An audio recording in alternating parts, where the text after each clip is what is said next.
Okay, a very good evening, everyone. Welcome to those in the room and also joining us online.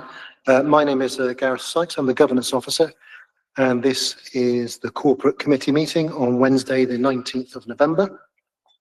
So welcome everybody to the room, to councillors in the room.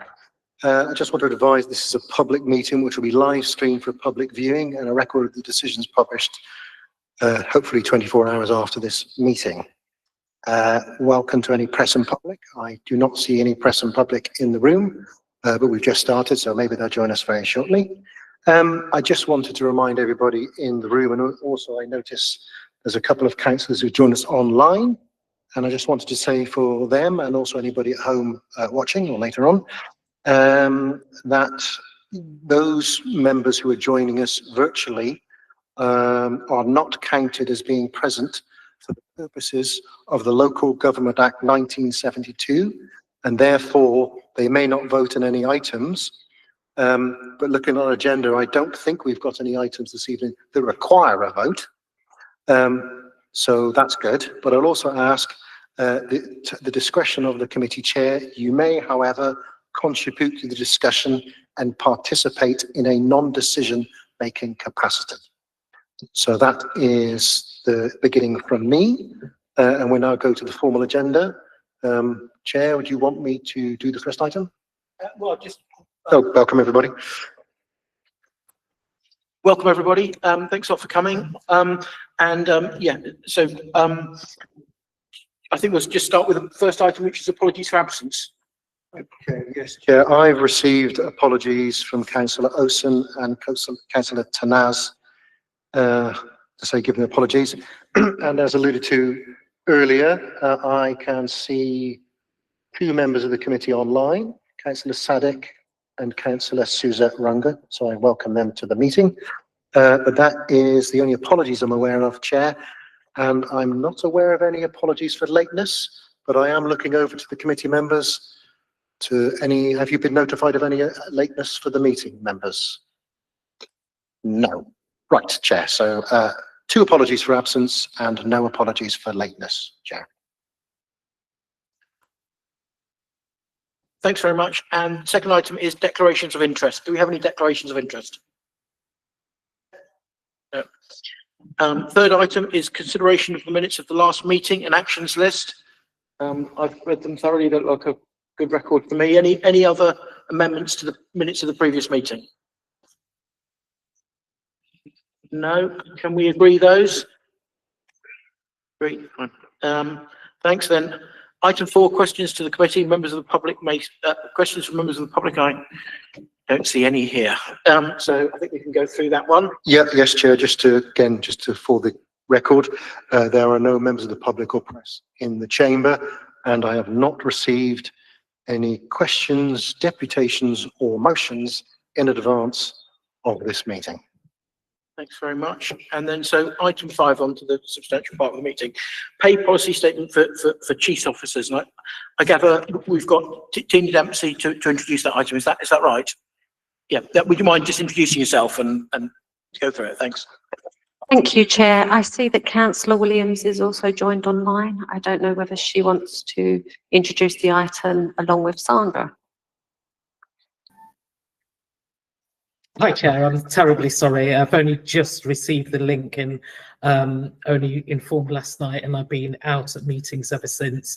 So it's not papers that I've seen, but did want to join you this evening. I have sent a message just to ask whether I can receive invitations to this meeting in future, but I will hand it over to officers to introduce the paper. Thank you. Okay, I'm happy to introduce the paper. Unfortunately, sorry, I'm not actually in the room today, but I had a medical appointment beforehand. So just to give you an overview of the actual pay policy statement, this is something that is produced every year, and it must be produced in order to ensure that the pay for all of the colleagues throughout the service is actually published.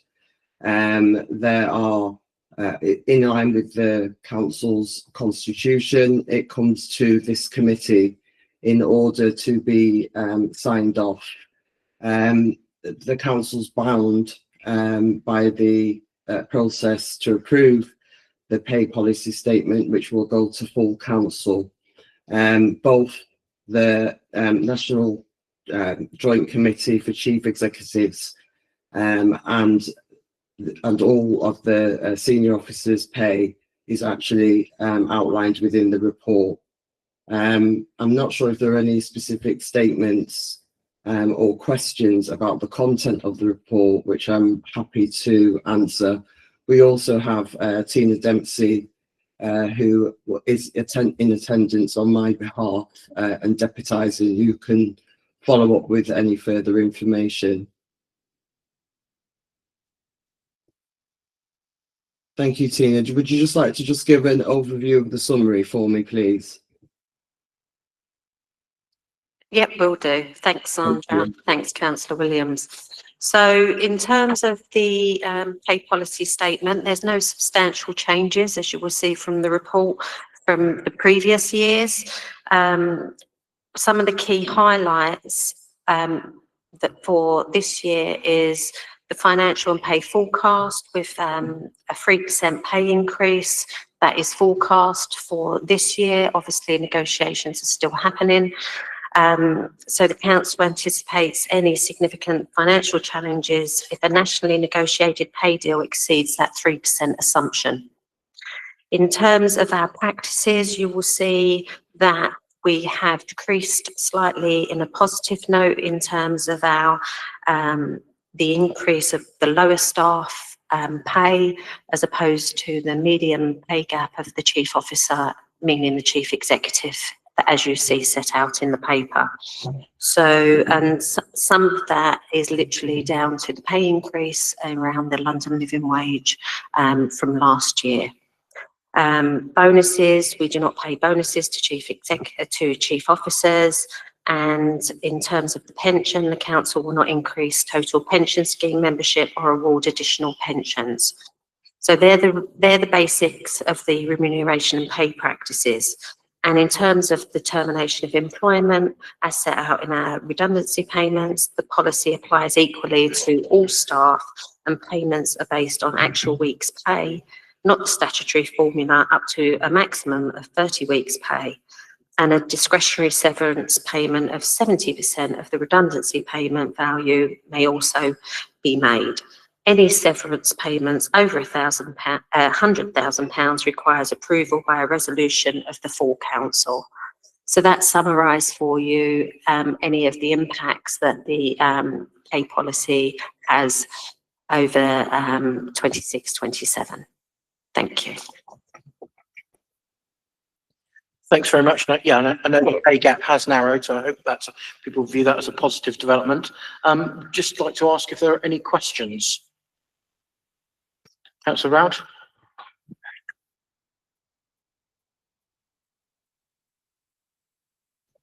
Thank you, Chair.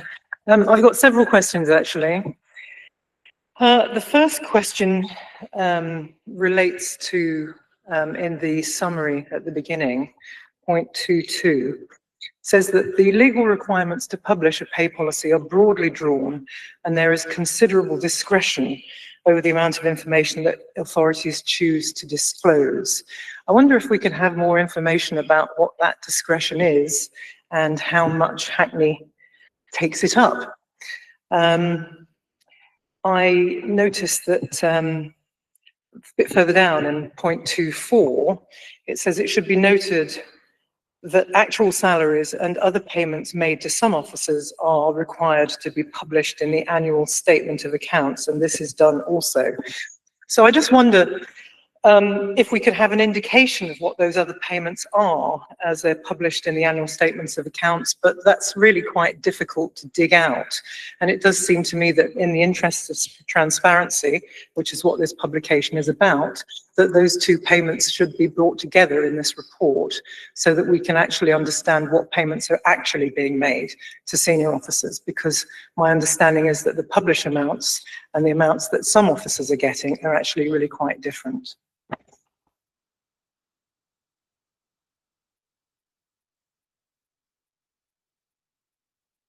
Who would like to, is it Sandra? Yeah. Thank you. So yes, I can answer that question, Councillor Rout. So when we publish the annual salaries, because they are published every year, those are the actual salaries that are paid, including any allowances. So what we can do is provide the link to the latest figures of salary that have been published. So in the answer to the question around 2.2 about considerable discretions, the actual format of what is published has been the same for many, many years. So I'm not aware of any special discretions around what has been published, but I'm happy to go and have a look at that. But they've been published in the same manner each year, and every public authority has a requirement to do so. Thank you. Any other questions? Could I follow up on that a bit? I think it would be really useful to see how much additional payment is made to senior officers from that which is published. And if possible, I understand that there are issues of confidentiality, but by directorate would be a very useful way of doing it so that we can compare different discretionary allowances from between different directorates. I do have a few other questions as well, Chair, if I may. Yeah, go ahead. Okay, if we look at the report itself, point 3.1 talks about the way that officers can have additional payments agreed if the posts are hard to recruit to, and that with what they call market supplements, which have to be agreed and signed off. I noticed too that there was a report in the Hackney Citizen recently, which was talking about problems that we were having with recruitment. So I wondered if we could have some details about what sorts of posts these are, which are hard to recruit to, and what kinds of market supplements we might be asked for, particularly given the current budgetary problems, and how those market supplements are signed off, please. Who would like to? Sandra, would you like to answer that one? Yeah, sure. So I'm not aware of any market supplements that have been paid. If there are some that are in existence, they may be for specific skills, like colleagues who work in ICT, for example. So it wouldn't be something that would be put into a report, but I can certainly find out more information of where those, if any, are being paid. Can I just follow up on what Councillor Buck just said? Where do we have problems recruiting? Are there any particular areas, or what's, do we struggle in any particular areas? So the actual, application volumes are actually quite high for all roles that are advertised in Hackney. We are sometimes roles such as social workers, etc., may have some challenges because obviously there are national shortages there. We also have sometimes national shortages around ICT skills, and often, or sometimes, we don't actually get the candidates that we would like, or the experience that we'd like for some of those roles. But if we're talking about, or where we're talking about some of, I guess, the more senior roles, it's very rare that I have seen, I don't think I've seen any case in the council since I've been here where a market supplement is paid at the senior chief officer levels, and we do get sufficient applicants for those roles in order to recruit successfully. Thanks. I'm just going to ask a question now myself. One of the ways that, for example, public sector bodies benchmark is the number of employees earning over £100,000 a year. I think TfL published that in terms of numbers. Do you have a number for salaries over £100,000, or is that something that you could supply, and preferably by directorate as well, unless you think would be something that we'd like to know just for senior for pay at senior levels? Sure. So those details are also part of the publication. Colleagues who are paid over £100,000 are normally they would be in roles that have been evaluated at senior management level 2 and above throughout the chief officers. I think Tina may have details of the exact numbers there. If you could please just share that, Tina. Thank you. So at the present time, there's 75 roles that are paid over £100,000 across the council. And just to go back on terms of the publication that Sandra is referring to, as a local authority, we have to annually publish all salaries over 50k. So that would be the link that we provide for committee to look. Thanks for that. I'd just like to ask follow up on that then. How do we compare with other boroughs or comparable, other inner London boroughs? So, Oh, sorry, Sandra. go ahead, Tina. Sorry, apologies. So in terms of other London boroughs, for like-for-like roles, because as we know this for our benchmarking and what we do with London councils, very similar. Very similar. And in some roles, there's even, so social workers, there's about pan-London approach, so that we're not all trying to outdo each other with salaries. So there are those conversations that happen from a London council's perspective as well. Councillor Rack, do you have another question? I've got two more questions. One is about discretionary payments on termination of employment. This is related to point 1.3.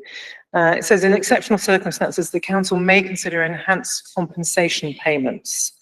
Any payments must be made must be proportionate. And each case will be considered on its merits. And payments will be subject to an internal business case approval process involving legal, finance, and human resources. I wonder if you could tell us something about how many of those kinds of discretionary payments on termination of employment we tend to have, and what the process is for signing them off, and how they're signed off politically as well, because I don't understand. If we're not signing them off here, is it who is signing them off? Okay. Sandra, you want to answer that one? Sure, that's fine. So the process for signing off any discretionary compensation payments is actually as outlined there. So it would be a business case that would be reviewed by finance, HR, and I suppose senior management who are involved in doing so, because that sits within the remit of the head of paid service in terms of making those decisions about payments to the workforce. When you mentioned about what's the tendency to have those, we don't. It's not something that we tend to do. So it would only be in exceptional circumstances that we would expect looking at a business case which relates to enhanced payments. So I would say it's very uncommon for that to be occurring. Chair, could I ask, I did ask how many we'd had. You may not have that figure to hand, and I wonder if you would be able to find out. But I also wonder what the scrutiny process is for that, because if we've got 75 people who are earning over £100,000, some of those discretionary payments could be quite large. And I do feel that there should be some kind of scrutiny for how they're made. So because we don't tend to do it, Councillor Rout, there's probably and I will try to obtain the actual numbers so that there is some clarity around that. But because we don't tend to do that, as I said, it does sit within the remit of the head of paid service, and also there are any kind of payments are published as advised. So I'm not sure about the scrutiny question. Ultimately, there's a budget that's used to actually make those payments, and you know, officers have to be mindful of the financial implications as well as the individual circumstances where, if any, there are on any enhanced compensation payments made. So I can seek to get the overall number of any enhanced payments that are made, but I'm not aware of any. Thanks. I think we'd find that useful. Yeah. Are there any other questions? Yeah. Last one. Yeah, okay. This is with regard to the difference between the top payments and the bottom payments. We've got, as the chair rightly noted, the ratio has reduced slightly, but it is still nearly 7 times less the lowest paid employees are getting than the most senior officer. I wonder 2 things really. I do know that there are quite a lot of employees that we have who are not counted in this because they're not band 3. So I wonder actually how accurate this is, because are we taking into account temporary staff? Are we taking into account agency staff? Are we taking, in other words, is it calculated in a fair way to show us a true representation? And I guess the other thing is, what are we aiming for here? There are a number of different benchmarks, but a ratio of 1 to 5 is often considered something that a healthy company should be aiming for, and we're still considerably off that. So do we have a target or not for what we're aiming for?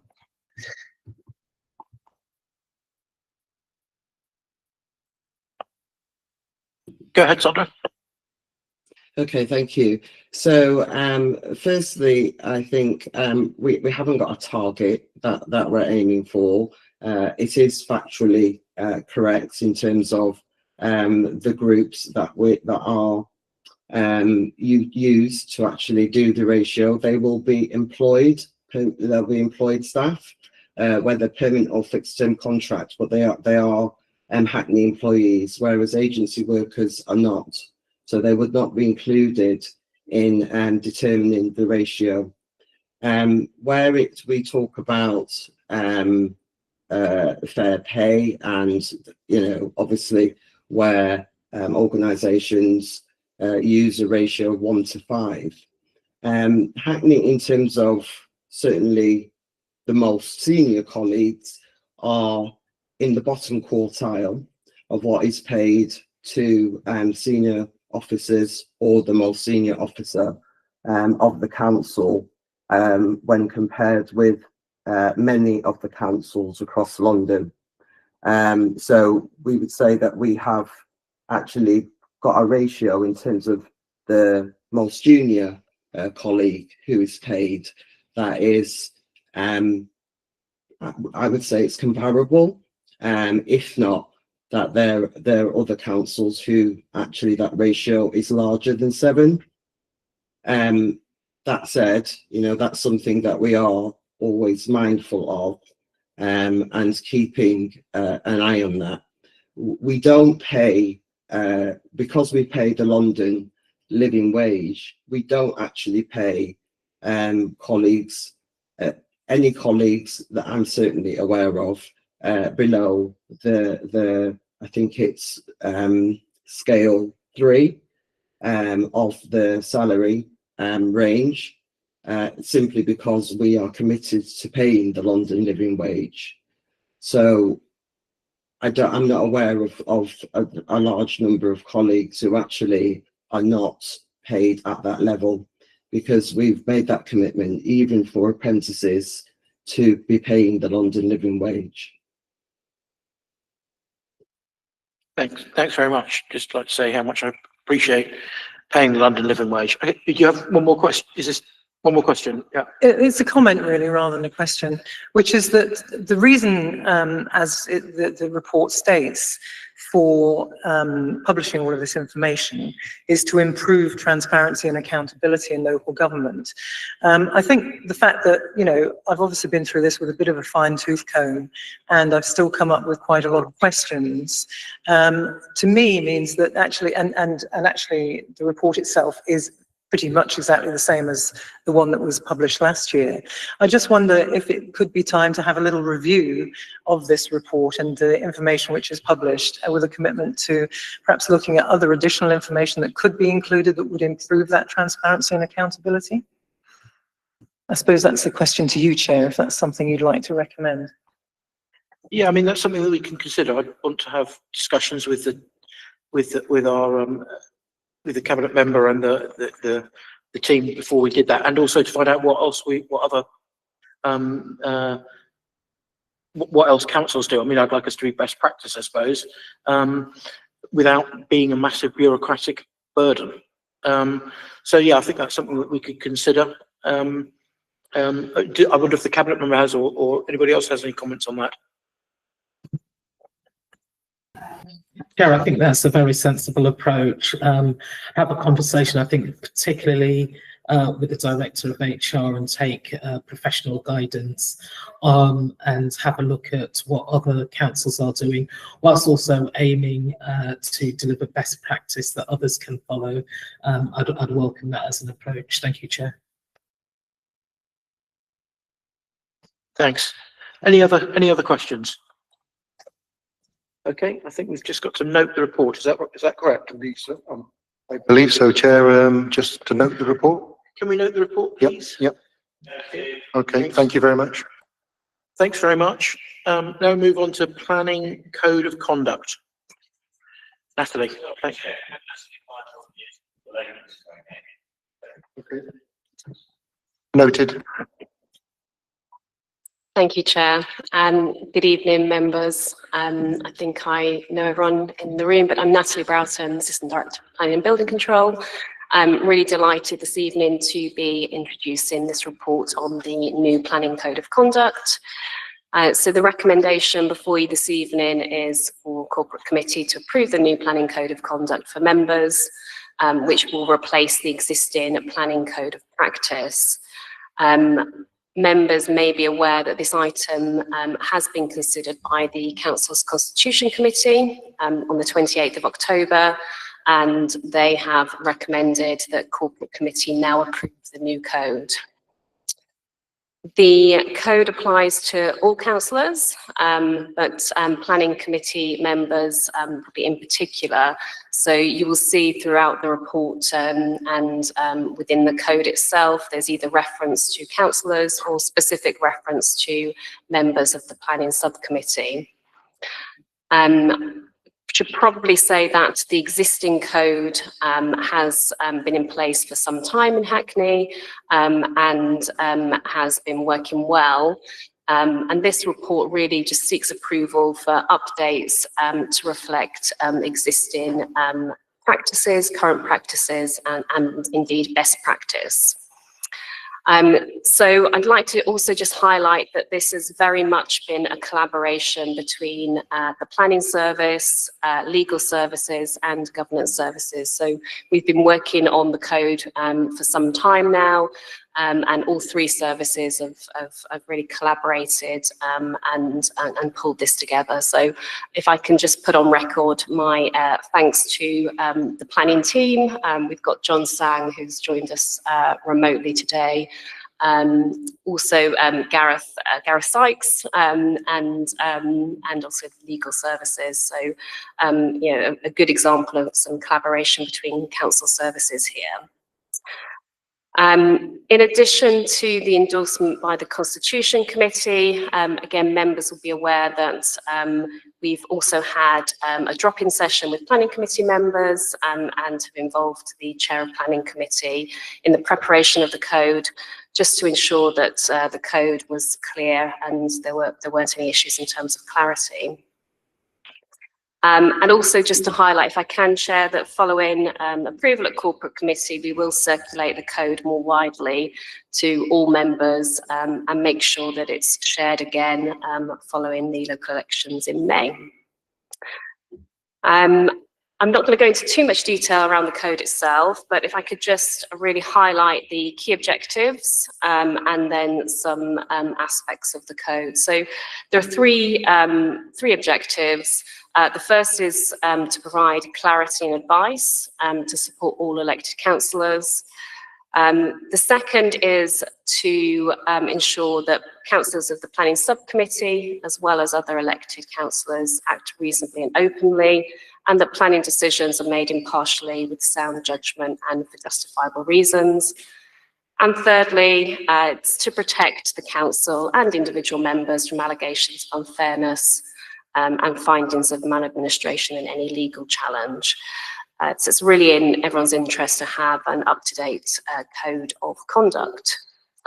The report itself, from section 3.6, sets out the various sections of the code. I'm just going to highlight this evening a few of those, really just reiterating some key changes and give you some examples of the good practice that happens here in Hackney.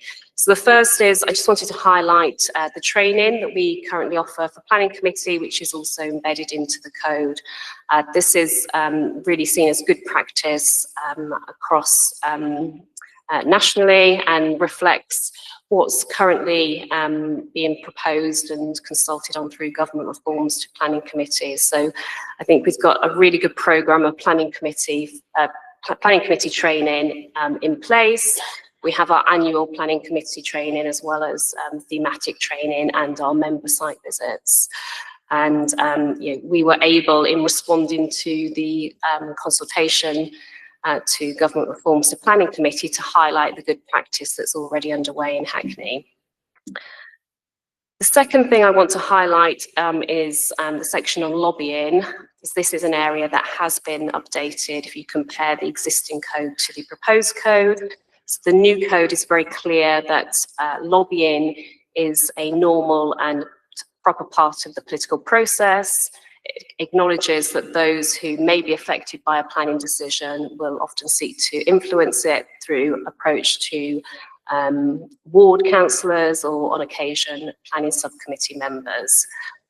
The important thing, though, is to note, and as the code does, that lobbying, unless care and common sense are exercised by all parties concerned, can lead to impartiality and the integrity of a councillor being called into question. So the code is intended to provide some clear guidance on, firstly, the fact that lobbying is part of the process, but also some guidance to councillors on how to deal with approaches from developers and other lobbyists.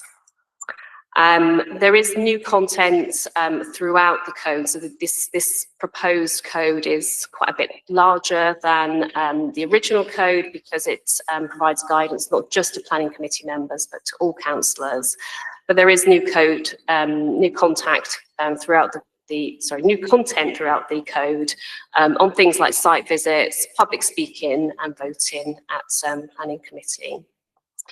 And I've already kind of touched upon this already, but as I say, the new code is for all members and provides some details to members on what to do if they are contacted by a resident business developer on a planning matter. So it's not just about a planning application matter, it could be a matter relating to planning enforcement, for example. And of course, the advice on what to do does vary depending on whether the councillor is a member of planning subcommittee or other. So those are just give you a flavour for the kind of the key changes, and happy to answer any questions that you may have. Thanks very much. It does sound like it's been quite considered in a few other places first. Just out of interest, I know we have the chair of the planning committee here. How many other people are on the planning committee? So presumably you've all seen this. Yeah. Fine. Okay. Thanks. Yeah. Do you have any questions? Actually, got one from Councillor Patrick. Neither Councillor Patrick nor I are on the planning committee. Yeah.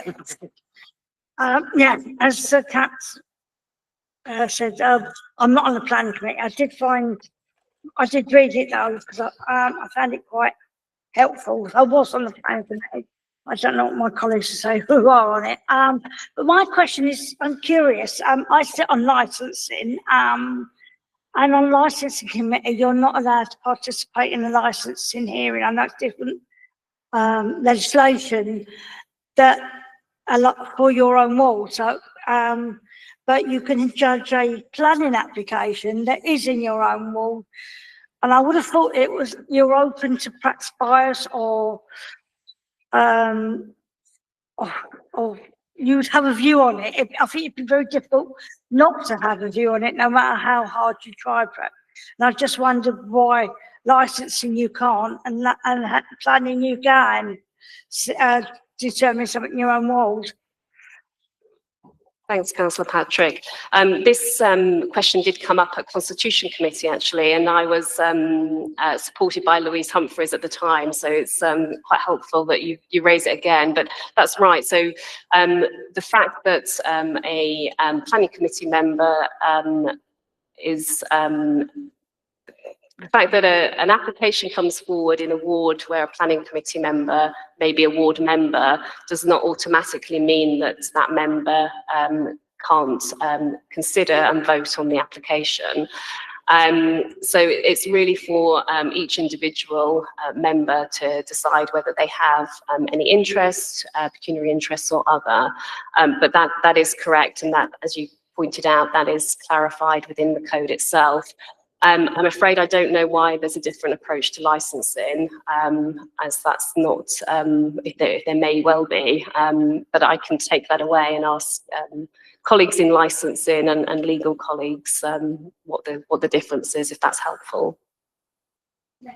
Could I just ask a supplementary question to that one? Do many councillors sit on planning applications in their own ward, or do they generally tend to recuse themselves or be absent?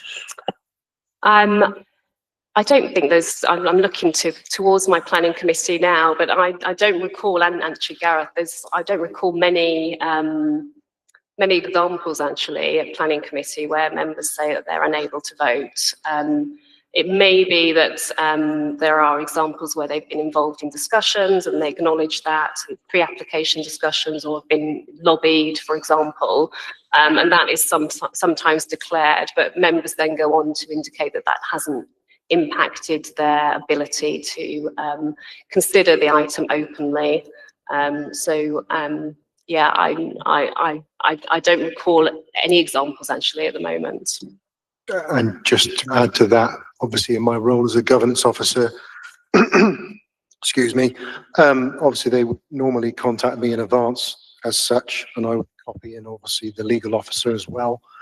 And as Natalie mentioned, it is really up to the council themselves whether they want to recuse themselves, but also as practice when they raise that under declarations of interest during the meeting, then obviously I will also quote the direct section from the Constitution as well, just for that transparency as well, and obviously for the public record. Thanks. I've had Councillor Desmond, then Councillor Lee Lubbock, then Councillor Round. So I'd like to commend Natalie, who's been an exemplary officer. We've been talking about salaries. I'm sure you should be much higher, but thank you for the support you've given all the planning committee over a number of years. As you know from my discussions and questions at the planning committee, I'm frequently concerned about fire safety. And after Grenfell, who could not be concerned about fire safety? There was a change in the rules whereby a material consideration about the height of the building in relation to fire safety was changed. But to be frank, in my opinion, fire safety should be a material consideration in all contexts. Is there any way that we as an individual authority can allow that to be the case?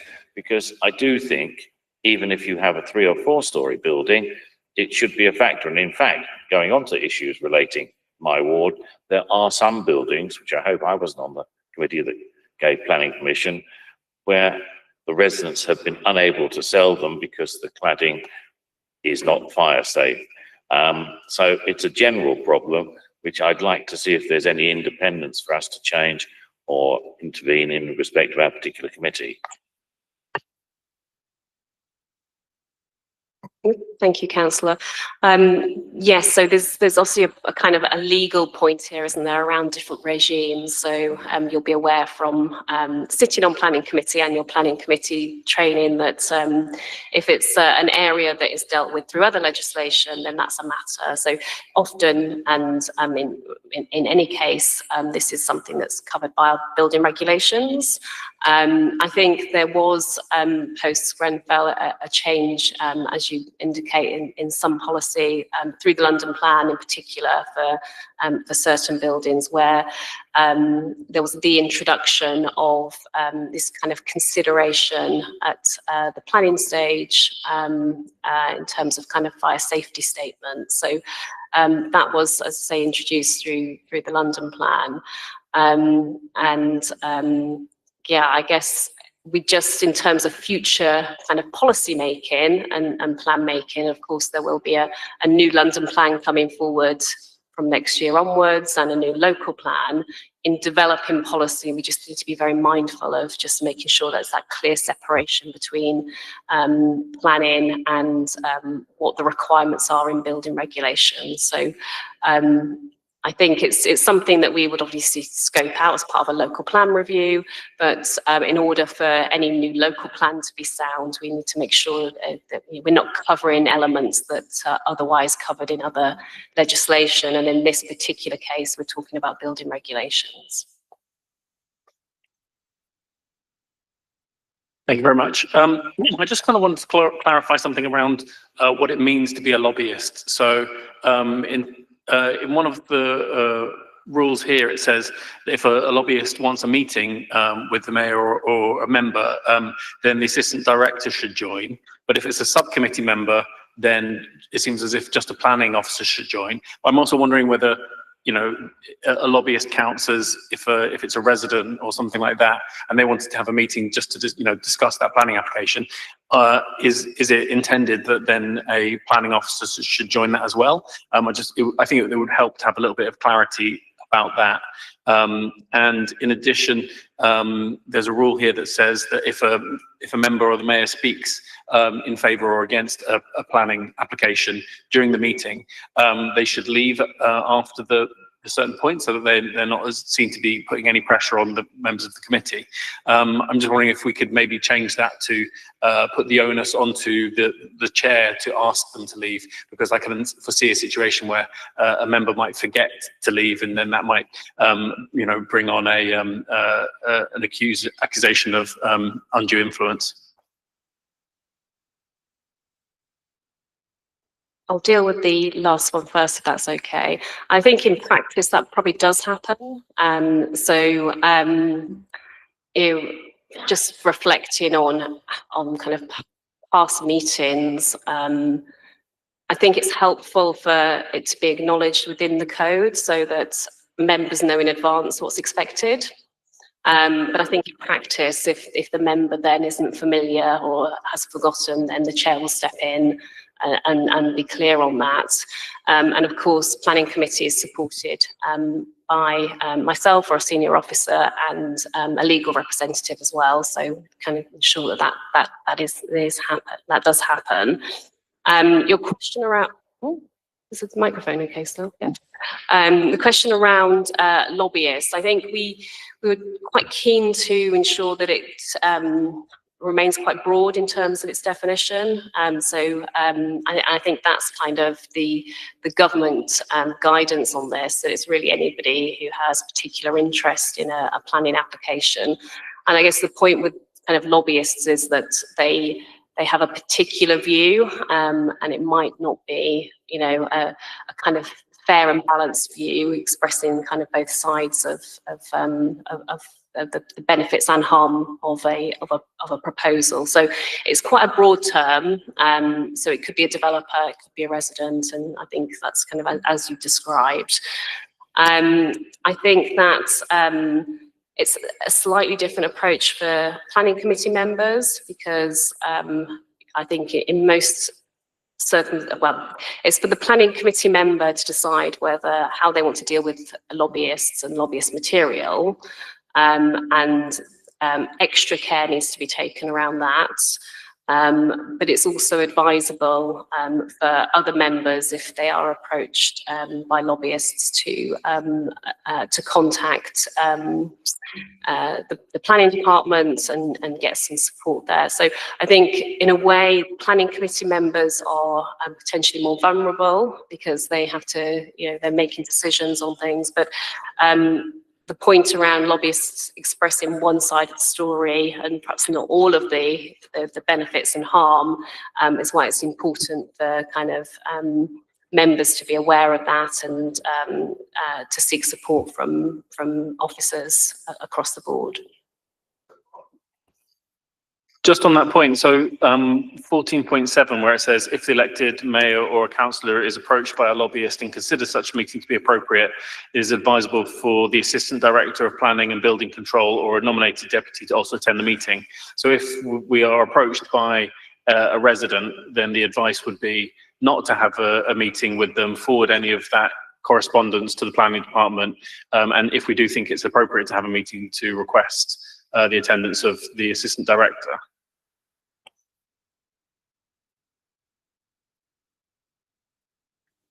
Would you mind just referring to the other section that you referred to earlier as well? I just want to I'm just going to double check this for you. So there's that reference, and there was a further reference, wasn't there, that you referred to earlier? There's the reference, which is 14.7, sort of just the last sentence of it, which is if the elected mayor or any councillor is approached by a lobbyist and considers the meeting appropriate, then the assistant director should be invited also. And then earlier I was mentioning around the planning subcommittee members, if they should invite a planning officer. I think that's 14.15.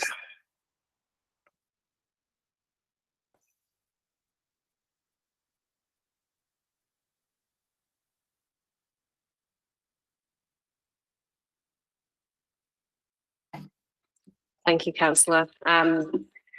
Yeah, I think there is a difference here. So 14.7. So I'm going to emphasise some of the text in that. So if a elected mayor or councillor is approached by a lobbyist, it then goes on to say, and considers that such a meeting to be appropriate, it is advisable for the assistant director or a nominated deputy to also attend the meeting. So I think the point there is that it is advisable. And then if we move to, is it 14.15, I think you said, didn't you?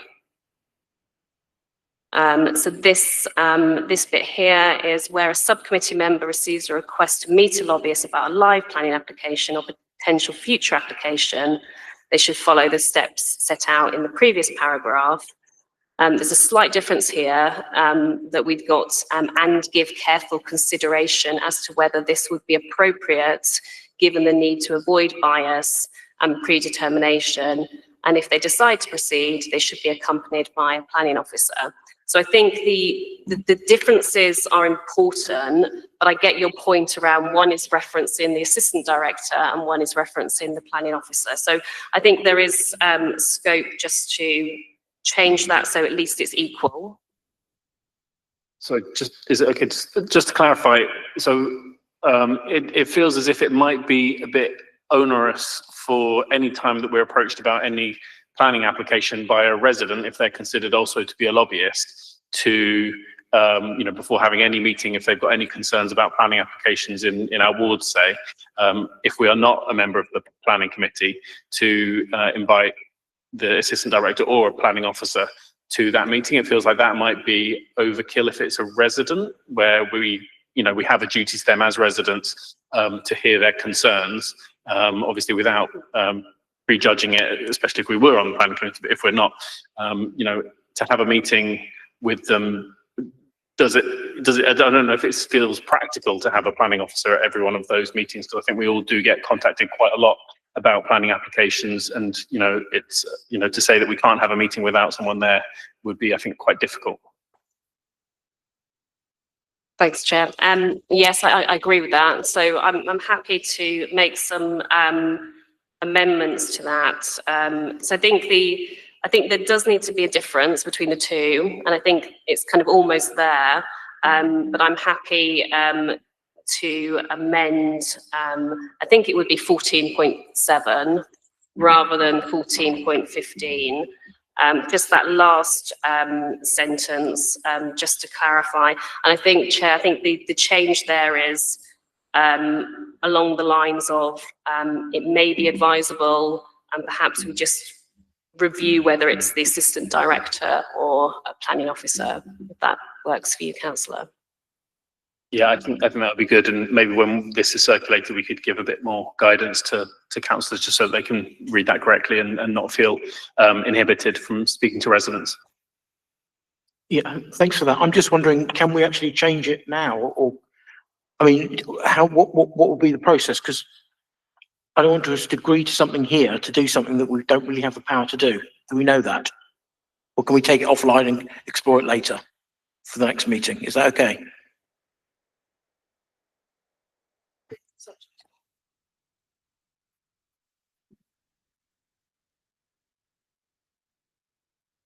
I think we should probably consider it later, and we'll come back to it if that's okay. Okay, yeah, councillor Rout. Thank you, Chair. My question is sort of similar, actually, in as much as, quite rightly, a code of conduct like this is aimed at making sure that there's no scope for any kind of significant corruption and what have you. And it's primarily aimed at cases which do come to committee. So the restrictions that councillors are under who are on the committee are quite overt, and rightly so. But I suppose on the same issue of informal approaches from people who, because the vast majority of planning applications do not come to committee, as you obviously know. They're decided by officers, and we never even know about them until they've already been decided. But it's really not at all uncommon for people to come to us with some questions about procedure, some advice about how to tackle a particular issue. I'm certainly aware that, having now sat on the planning committee for a while, I've got better knowledge of that than I had before I sat on the planning committee. Is it inappropriate for me to walk them through, to sort of talk them through the processes of making the application and where the difficulties might be for them? Or actually, it seems to me that that could be a process which helps both our constituents and also the planning team itself, because you get more considered applications coming through that way. So, and it's not really mentioned, this, you know, everything is kind of focused on what might come to committee and how we might be seen to be compromised in committee in some way or another. But actually, given that the bulk of applications don't come to committee, it might be useful to have something explicitly about those kinds of applications too.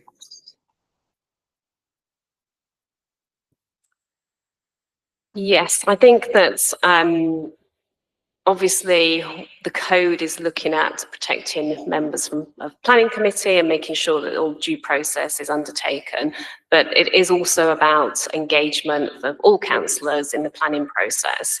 And I think that one of the things that we need to be mindful of is that, you know, the clear definition and different roles between an officer and a councillor.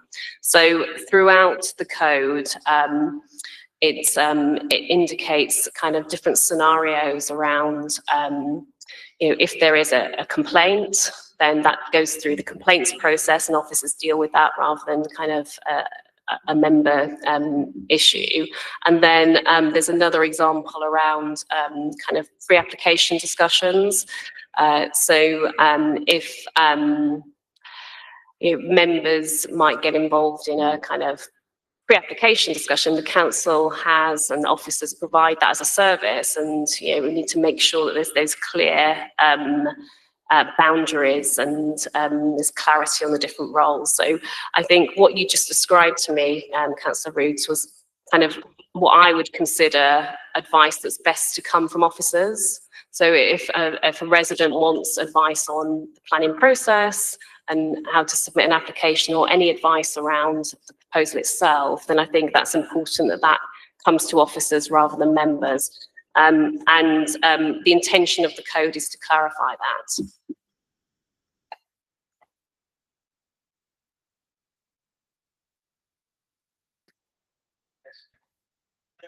Sorry, and I do have a bit of a supplementary then, because not to put too fine a point on it, some of the complaints that I've had have been about the speed of response from planning officers.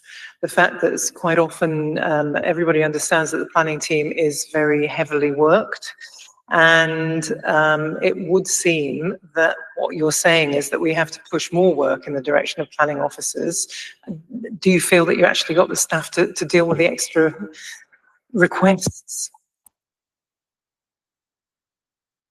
Well, I think that should be the process, and that's what the code is seeking to clarify. I think in terms of capacity, I mean, it was interesting, we had the discussion earlier around resources and kind of, you know, challenges around recruitment. I think overall we're doing pretty well in the planning service in terms of current staffing levels and capacity. We're looking to introduce some further kind of customer service improvements. Yeah, I'm confident going forward that we've got capacity to issue timely decisions, both on planning applications and on kind of pre-application advice, which sometimes gets raised as well.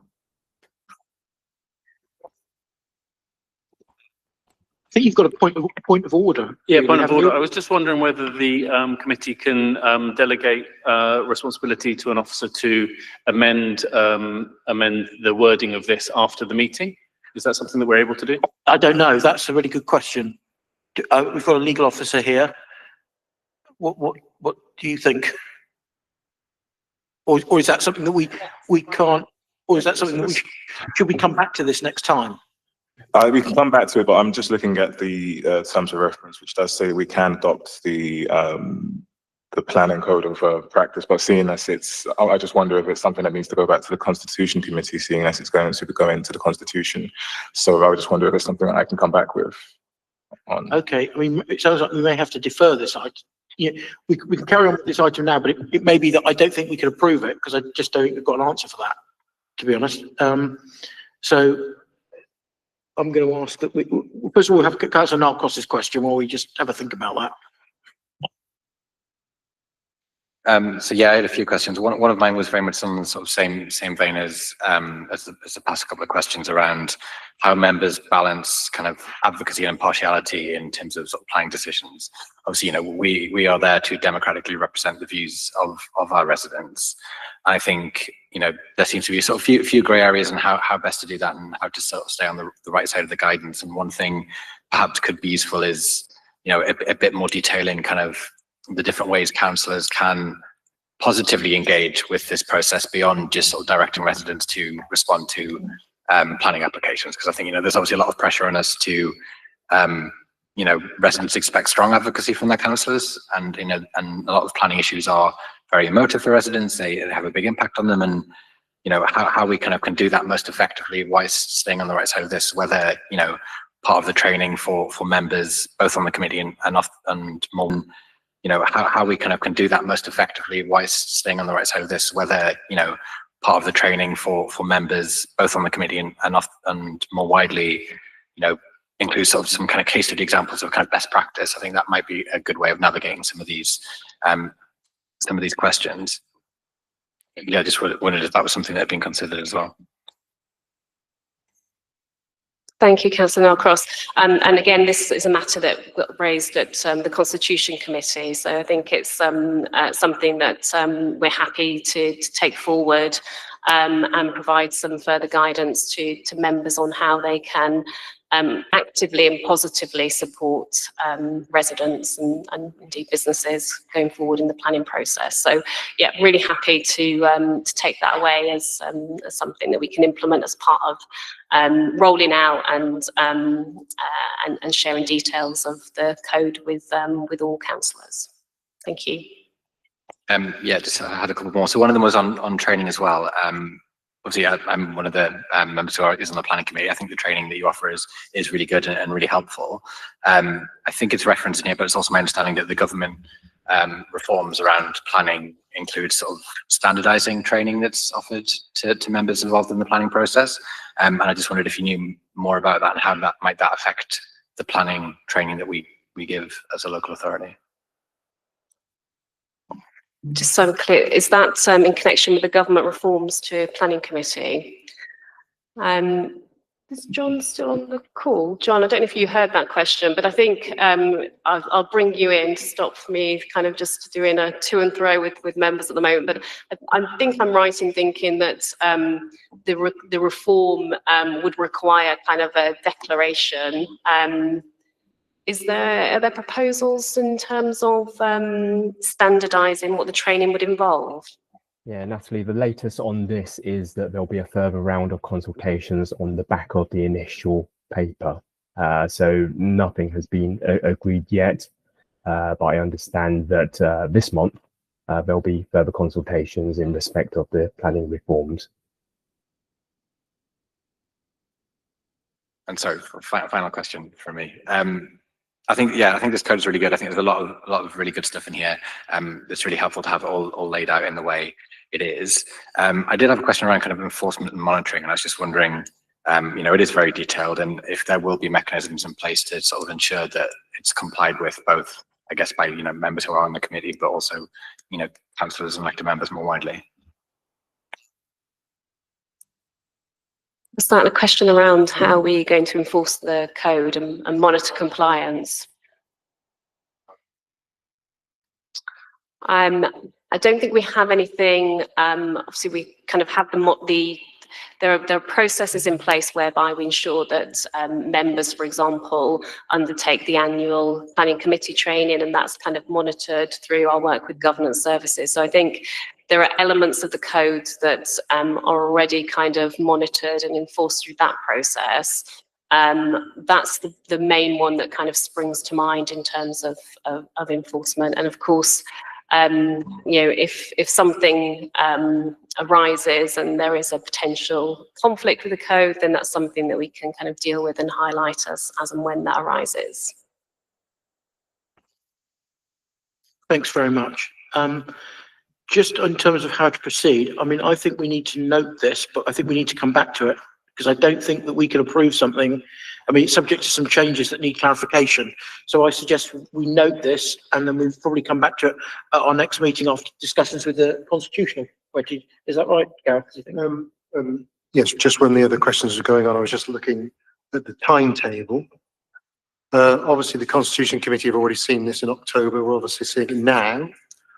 But looking at the diary, the next Constitution Committee date is on the 4th of February, and then we have our final meeting of the municipal year on the 18th of March.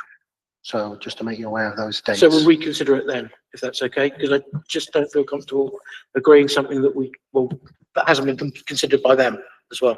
Is that okay? So yeah, no, fine. Thanks for raising that. That's an important question. Okay, just next item was fees and charges, and that's been deferred until the 18th of March. And then the item 8, the committee work programme. Are there any comments on that? I think Gareth has just highlighted the. Yes, Chair. Sorry to interject. I was just going to say that obviously with fees and charges review being deferred, that will now go to the March meeting. And obviously, in light of what we've just discussed about the code, that will be coming back to March as well. So I'll make those, unless I'm advised otherwise.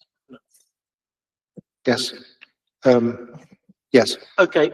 That leads March meeting to be quite a long one, I would think, everybody. Yeah. Okay. Item 9 is any other business the chair considers to be urgent. I don't have any of that. And does anybody else? No. Great. Well, thanks very much for coming. Thanks very much. That was a useful discussion. Thanks very much. Everybody, Mons, if you could finish the live stream and the recording, please. Thank you very much. Thank you, everybody, for joining online as well.